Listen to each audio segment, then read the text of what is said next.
is the defendant, Mr. Mayers, and his companion, 12B, walking from Vista Del Mar up El Centro towards Hollywood Boulevard. The arrows indicate their path of travel. They're going to come from that corner and then walk up El Centro. The camera itself is in that red circle. And you'll see this video is far more clear. And you'll see features of their clothing that you can match up to the clothing from the other videos that we've already watched. For instance, I mean, you can see just from Mr. Mayer's facial features that he's the one wearing all black. You can see from his facial features compared to the video from the parking structure.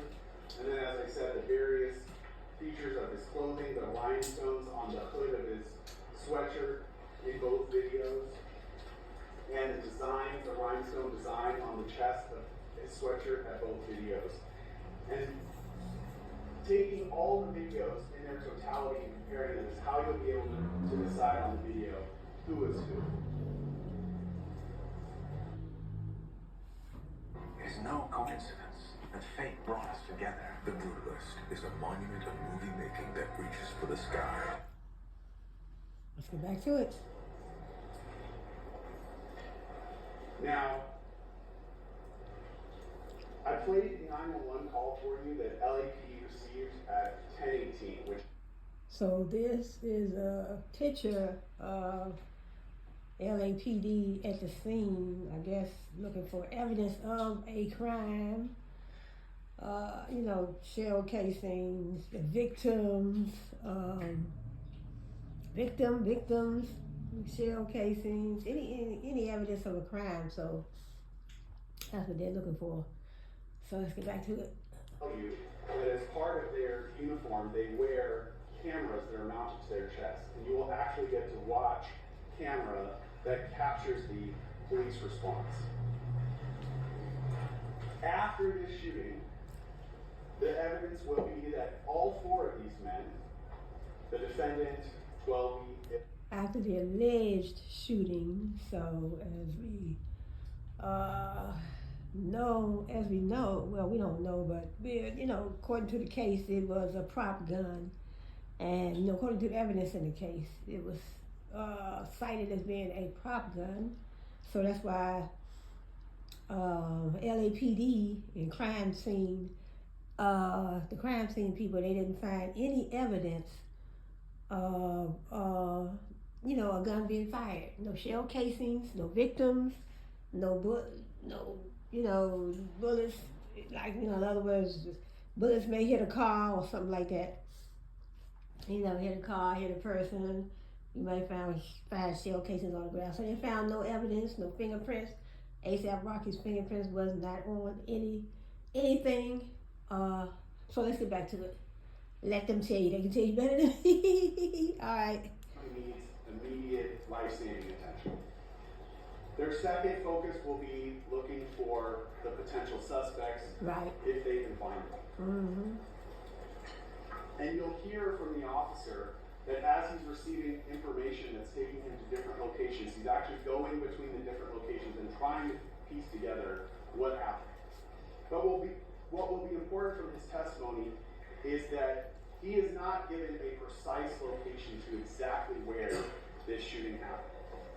And with the limited information that he has, he and his partner are doing the best job that they can to find any victims, any suspects, or any evidence of a shooting.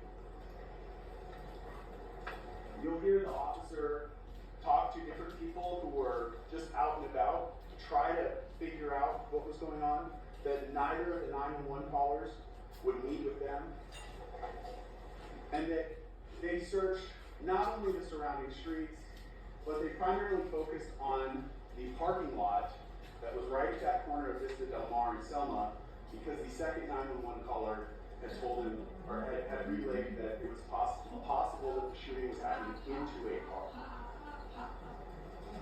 The officer will tell you that they searched the area and they did not find any evidence of a shooting. They didn't find a victim with injuries. They didn't find any of the suspects. and they didn't find any discharged cartridge cases, which are what come out of a gun after you discharge it in the surrounding area. But again, they don't know exactly where to look with the limited information that they're given. You will also hear from Mr. Efron that approximately an hour, and he's not precise on the exact time, but approximately an hour after the shooting, he himself returned to the location.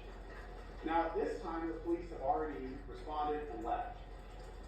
Mr. Efron will tell you that he and his girlfriend went there specifically to look for evidence that this had happened, the evidence of the shooting.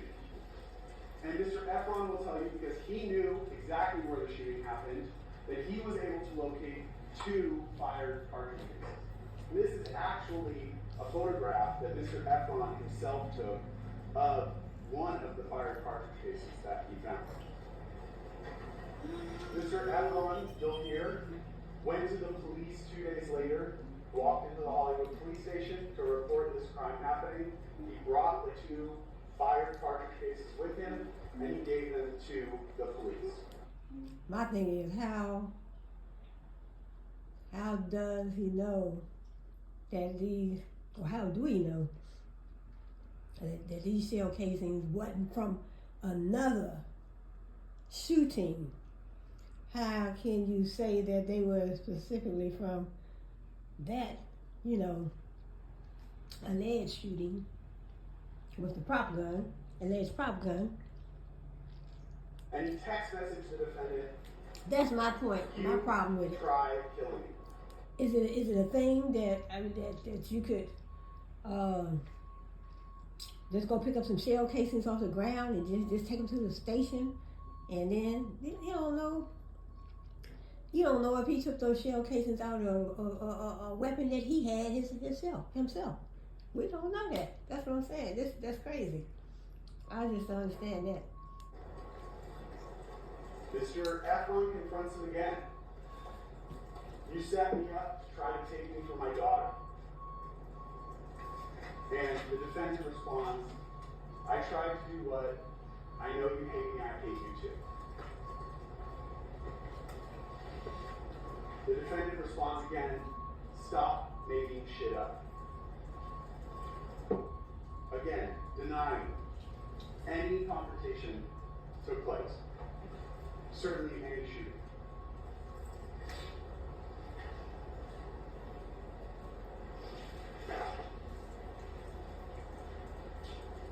We've already told you in jury selection, and you will hear evidence, that after this shooting, Mr. Efron sought money from Mr. Mayers. In fact, hours after the shootings, this is the next day, November 7th, in the early morning hours, 3:40 a.m., you'll hear that Mr. Efron sent a message to one of his He friends. said, I want to get this nigga's money. That he wants money. He probably was And trying to identifying get the you to reason why he perform wants a that money is complex because Mr. Mayers complexicon. You will also hear that based upon these 2 incidents, the parking lot, But these are the text messages. on the corner, that Mr. Efron filed a civil lawsuit against Mr. Mayers. He said, I want to At get the this end of nigga's case, money. You will not be asked to award Mr. Efron any money. So that consideration will not be a part of your So I'm going what you're asked to to do. continue this, Moving forward in time, you will hear another video. from LAPD detectives that Mr. Mayer's home was searched on April 20th of 2022. Right, they searched A$AP Rocky's And home. that during that search, LAPD detective recovered a magazine for a semi-automatic pistol that was 9mm caliber, and that it was loaded with 6 unfired 9mm Luger rounds of live ammunition. So that means he didn't You use will them. hear that these items were found in Mr. Mayer's bedroom closet. So in other words, You will also the gun hear wasn't fired. that I there guess. was no handgun that was 9mm in Mr. Mayer's home that was for that magazine. So you have a 9mm magazine, but no handgun to go with it. The last point I want to leave you with before I conclude is that we expect, in this case, that the defense will call Twelby, Mr. Phillips, to testify. At the time of the shooting, again, he's friends with all these participants. He's 32 years old. And it is expected that he will testify that the defendant was in fact the person on the video who fired the 2 gunshots that we hear. So it will essentially be uncontested that Mr. Mayers was the person who fired the gun at that street corner, and that he will tell you the gun that the defendant fired was a starter pistol. Right, starter pistol, That, prop ladies and gun. gentlemen, is what the evidence in this case will show at the end of this case. As I said, we expect that the defense will attempt to present an alternative explanation for what happened that night. But we ask you to do one thing, which is, as you evaluate the evidence from both sides in this case, to not leave your common sense at the door. And wait until the end of the case, when you have all the evidence, to make your decision. Listen to the court's instructions on the law, and return the only just verdict there is. Thank you. All right, folks, we'll take a break now.